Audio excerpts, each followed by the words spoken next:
Assalamualaikum warahmatullahi wabarakatuh. Selamat pagi semua. Hari ini kita akan membahas mengenai cerita rakyat. Sebelum kita memulai pembelajaran, mari kita berdoa menurut kepercayaan masing-masing. Doa dimulai.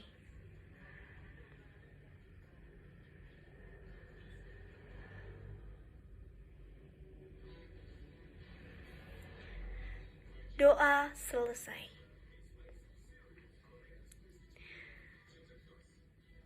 Asal mula Danau Toba. Cerita rakyat yang berasal dari Sumatera Utara. Apakah ada teman-teman yang mengetahui cerita rakyat?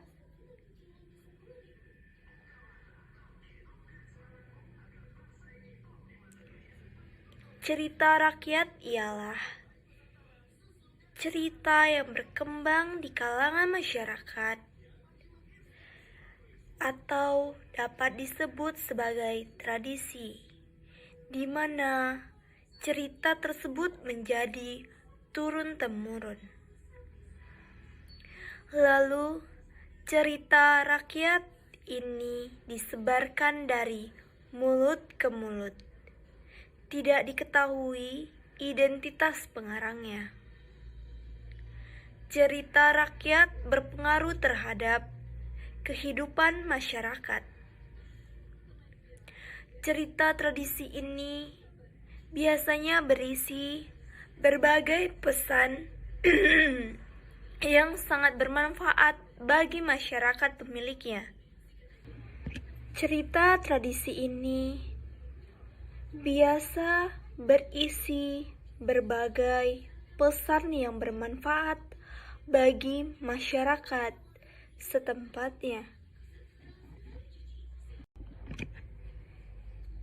Cerita rakyat terbagi menjadi dua, yaitu dongeng dan legenda. Cerita rakyat dongeng berisikan cerita yang hanyalah fikti belakang atau hanya sebuah khayalan. Sedangkan legenda merupakan cerita rakyat yang mengkisahkan sebuah asal-usul suatu tempat. Seperti cerita asal-usul terjadinya Danau Toba, asal-usul berdirinya Candi Roro Jonggrang. Pembekalan materi pembelajaran mengenai cerita rakyat sangatlah penting untuk penutur asing seperti teman-teman, karena mendalami sebuah kisah atau cerita yang berasal dari sastra Indonesia sangatlah penting. Karena cerita rakyat biasanya mengisahkan atau mengandung sebuah adat istiadat suatu daerah. Di dalam cerita rakyat juga mengandung pesan moral yang sangat berguna untuk dipahami oleh teman-teman pelajar atau penutur asing.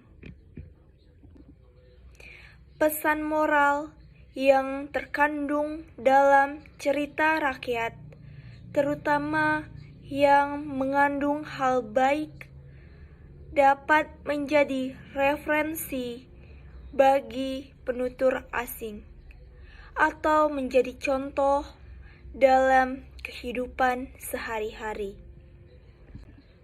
baik dalam lingkungan sosial maupun lingkungan masyarakat luas. Legenda Danau Toba. Di sebuah desa di wilayah Sumatera Utara, hidup seorang petani muda bernama Toba.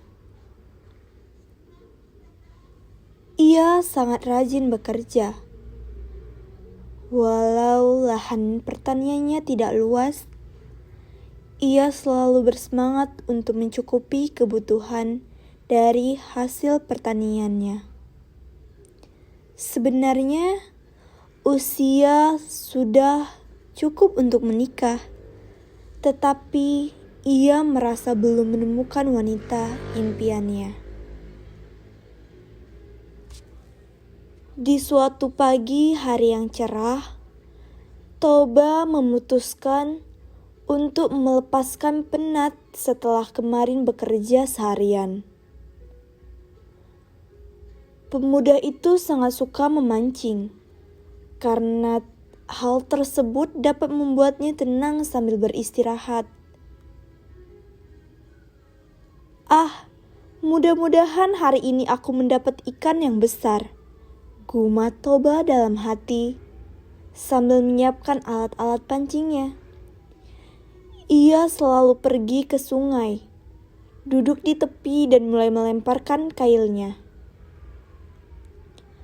Setelah menunggu beberapa lama, kailnya terlihat bergoyang-goyang.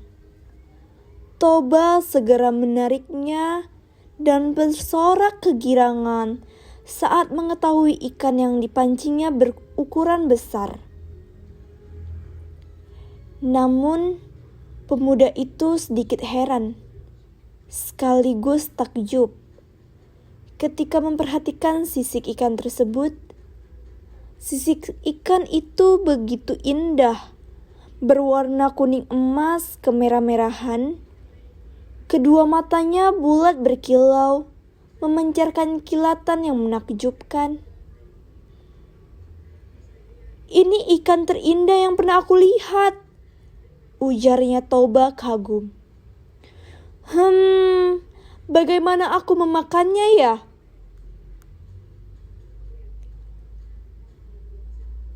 "Indah, tapi juga bisa bicara."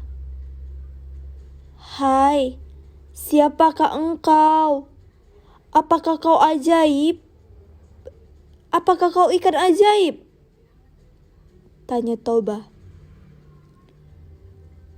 "Aku seorang putri ikan.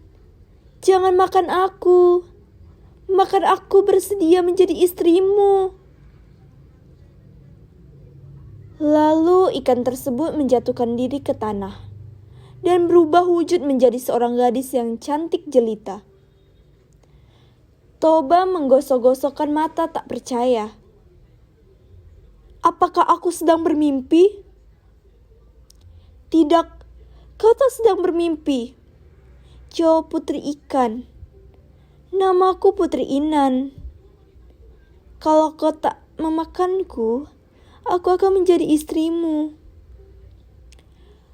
Toba yang merasa sangat senang itu pun mengangguk. Ia tak menanyakan mendapat istri secantik Putri Intan. Sebelum menikah, Putri Intan meminta satu syarat pada Toba. "Kau harus bersumpah tidak akan pernah menceritakan asal-usulku pada siapapun. Jika sumpah itu kau langgar, maka akan terjadi petaka dahsyat." Toba menyetujui permintaan itu dan bersumpah di hadapan Putri Intan. Ia pun kembali ke rumah dan mengadakan pesta pernikahan yang dihadiri orang-orang desa. Penduduk desa yang takjub melihat kecantikan istri Toba sangat penasaran dan menanyakan asal-usul. Tentu saja Toba tak bisa menceritakan. Orang-orang pun sedikit curiga, namun tak dapat memaksa.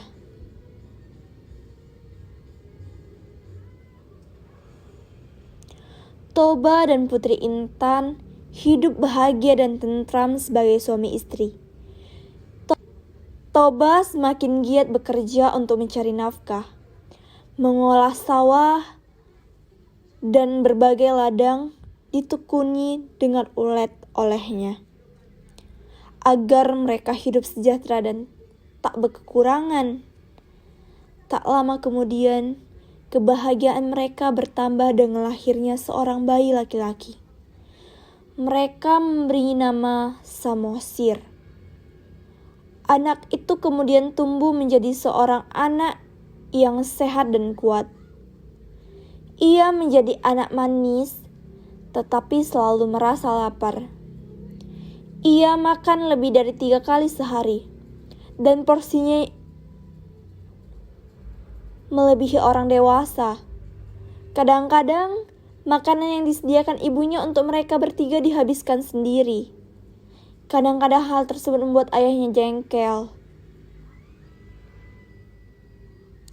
Putri Intan dengan sabar mengingatkan Toba untuk tidak memarahi anaknya, apalagi mengucapkan kata-kata kasar.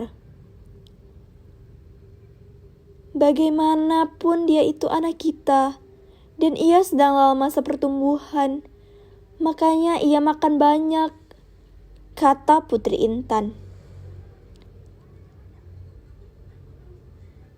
Ya, aku tahu itu.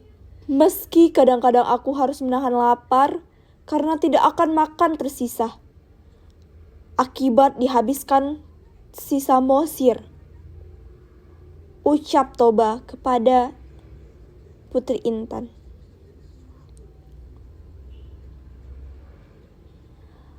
Engkau memang seorang suami dan ayah yang baik, puji Putri Intan kepada suaminya. Pada suatu hari, Samosir diminta ibunya mengantarkan makanan untuk ayahnya. Karena Putri Intan tak dapat mengantarkannya, tubuhnya sedang tidak sehat. Nak, tolong antarkan makanan siang untuk ayahmu ya. Dia pasti sangat kelaparan, karena tadi pagi belum sarapan, ucap Putri Intan kepada anaknya. Baiklah Bu, aku akan mengantarkan setelah aku sendiri makan, jawab Samosir sambil mengambil masakan ibunya dari meja. Setelah makan, Samosir segera berangkat membawa rantang yang telah disiapkan ibunya. Sudah tengah hari dan bayang-bayang matahari sudah sangat pendek. Toba yang sedang beristirahat di gubuk kecil di tepi sawah menyeka peluhnya. Sambil mengipasi diri, ia mulai bertanya-tanya, mengapa anakku belum juga datang mengantarkan makanan? Perutnya sudah mulai keroncongan sebab tadi pagi ia terburu-buru berangkat dan tak sempat makan. Kemana Samosir? Mengapa lama sekali ia belum datang? Padahal hari sudah sangat siang dan aku lapar sekali. Setelah menunggu beberapa lama, tak kunjung datang, akhirnya Toba memutuskan kembali ke rumah untuk makan.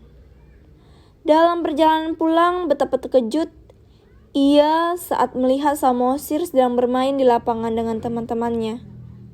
Lebih terkejut lagi saat dilihat rantang makanan siang tergeletak di tepi jalan. Bahkan isinya pun kosong melompong. Tahulah ia bahwa putranya telah memakan semua makanan tersebut dan melalaikan tugasnya. Toba yang sangat kelaparan merasa begitu marah. Samosir! Kesini kau! Teriak keras memanggil anaknya yang sedang bermain. Samosir mendekat dengan rasa takut, menyadari kesalahan. Toba yang tak dapat menahan amarah segera menjewer telinga Samosir keras-keras, membuat anak itu menyeringai kesakitan. Dasar anak tidak tahu diri, teriak Toba marah. Makanmu saja banyak, Tapi tugas kecil pun kau lalaikan. Dasar anak ikan. Begitu selesai ucapan Toba, tiba-tiba angin kencang bertiup dan petir pun menyambar-nyambar. Awan cerah di siang teriak segera berubah menjadi mendung redup. Hujan turun dengan sangat deras. Tahulah Toba bahwa ia sudah melanggar sumpahnya. Di rumah, Putri Intan pun mengetahui bahwa suaminya telah melanggar sumpah. Dengan penuh isak tangis, ia perlahan-lahan berubah wujud kembali menjadi seekor ikan. Sementara itu, hujan semakin deras, mengakibatkan banjir bandang. Air bahkan meluap ke seluruh penjuru membuat penduduk desa panik. Mereka segera berlari meninggalkan rumah menuju bukit yang lebih tinggi. Toba pun menangis mengetahui petaka yang dikatakan istrinya terjadi. Ia tak sempat menyelamatkan diri. Anaknya pun hilang ditelan banjir.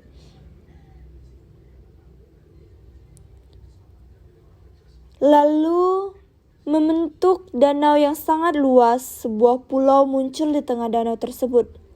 Letaknya persis di tempat Samosir terakhir berdiri. Danau itu kemudian dinamakan Danau Toba. Sedangkan pulau kecil di tengah diberi nama Pulau Samosir. Begitulah cerita asal-usul Danau Toba. Pesan moral dari dongeng cerita legenda Danau Toba adalah selalu bertanggung jawab atas kewajiban yang harus kamu lakukan, serta janji-janji yang kamu buat. Tepatilah dan jangan langgar. Sekian dari materi cerita rakyat pada hari ini. Saya tutup dengan wassalamualaikum warahmatullahi wabarakatuh dan selamat pagi untuk kita semua. Saya Ismi Kairani pamit undur diri. Sampai bertemu di minggu selanjutnya. Sampai jumpa teman-teman.